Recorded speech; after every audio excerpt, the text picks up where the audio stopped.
Hallo und herzlich willkommen zum dritten Video zum Thema Prüfungsangst.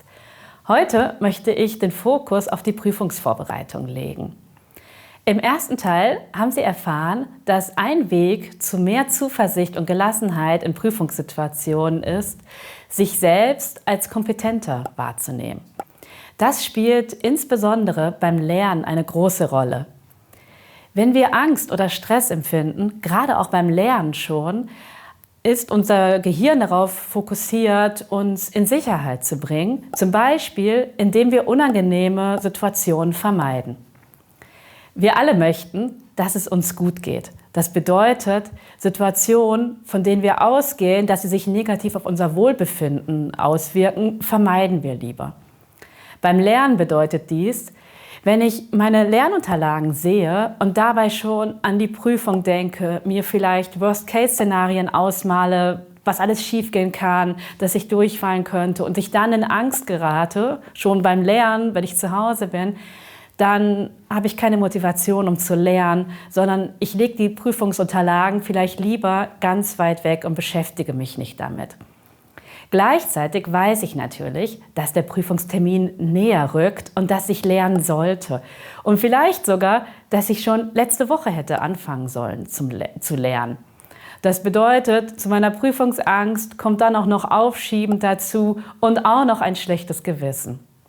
Ja, was kann man dann also tun? Wichtig ist es oder hilfreich ist es, eine Strategie zu finden, mit der man anfangen kann, überhaupt zu lernen, dass dieser Beginn und das Weitermachen leichter fällt. Dazu kann hilfreich sein, sich zu Beginn, wenn man anfängt zu lernen, sich als erstes ein ganz kleines Ziel zu setzen. Das erste Ziel könnte sein, überhaupt anzufangen, überhaupt mal zum allerersten Mal die Lernunterlagen aufzuschlagen, sich damit zu beschäftigen. Zum Beispiel, indem man sich vornimmt, 10 Minuten zu lernen. Dazu können Sie sich tatsächlich einen Timer stellen auf 10 Minuten und einfach mal anfangen. Und nach 10 Minuten, wenn der Timer klingelt, schauen Sie sich an, was Sie gemacht haben, was Sie geschafft haben und freuen Sie sich darüber, dass Sie angefangen haben, sich überhaupt damit zu beschäftigen.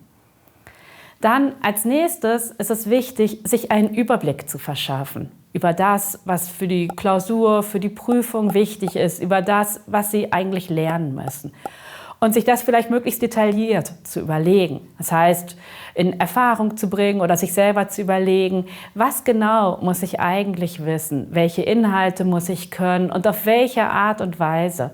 Was muss ich verstehen, was muss ich auswendig können, was muss ich anwenden können, was muss ich erklären können.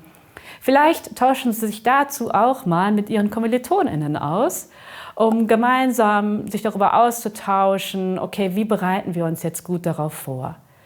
Oder Sie beschäftigen sich mit Altklausuren oder mit Übungsaufgaben, Probeklausuren, die Sie in den Vorlesungen erhalten.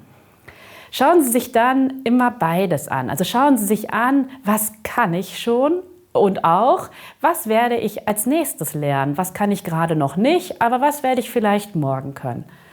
Und immer wenn Sie lernen, schauen Sie sich an, was habe ich heute erreicht? Wo bin ich heute ein Stückchen weitergekommen? Was kann ich schon?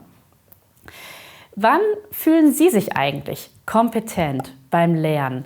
Wann haben Sie das Gefühl, oh, ich komme hier weiter, ich mache hier Fortschritte, ich habe heute was Neues dazu gelernt? Wenn ich das Studierende frage, bekomme ich typischerweise 2 Antworten. Viele sagen, oh, ich fühle mich kompetent, wenn ich anderen das erklären kann, in meinen eigenen Worten. Und andere sagen, oh, wenn ich das anwenden kann, wenn ich die Übungsaufgaben lösen kann. Vielleicht ist das ja bei Ihnen ganz ähnlich. Und wenn das der Fall ist, dann überlegen Sie, ob Sie das vielleicht häufiger in Ihre Lernroutine mit einbauen können. Dass Sie häufiger Dinge in eigenen Worten erklären oder häufiger sich Übungsaufgaben anschauen und diese lösen und immer wieder darauf schauen, ja, wo fühle ich mich jetzt wieder ein Stückchen kompetenter? Was wird mir hilfreich sein in der Prüfungssituation? Ja, und dann freuen Sie sich darüber, was Sie alles schon geschafft haben.